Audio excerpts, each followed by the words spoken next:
ఫిబ్రవరి 19న 24 క్యారెట్ల బంగారం ధర 2290 రూపాయలు పెరిగి 1,50,200 నుంచి 1,56,490కి చేరింది. ఆభరణాల కోసం వాడే 22 క్యారెట్ల బంగారం 10 గ్రాములకు 2,100 రూపాయలు పెరిగి 1,41,350 నుంచి 1,43,450కి చేరింది. 18 క్యారెట్ల బంగారం ధర 15,650 నుంచి 1,17,370కి చేరింది. వెండి ధర కూడా పెరిగింది. కిలో వెండి ధర ఇవాళ 10,000 రూపాయలు పెరిగి 2,60,000 నుంచి 2,70,000కు చేరింది. తులం వెండి ధర 7,700గా ఉంది. దేశీయ మార్కెట్తో పాటు మల్టీ కమోడిటీ ఎక్స్చేంజ్లో కూడా ధరలు పెరిగాయి. గోల్డ్ ఏప్రిల్ ఫ్యూచర్స్ 469 రూపాయలు పెరిగి 1,56,239 వద్ద ట్రేడ్ అవుతోంది. సిల్వర్ మార్చ్ ఫ్యూచర్స్ 905 రూపాయలు పెరిగి 2,44,173 వద్ద ట్రేడ్ అవుతోంది.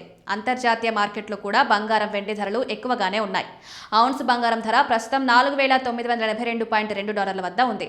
ఔన్స్ వెండి ధర $78.04 వద్ద ట్రేడ్ అవుతోంది.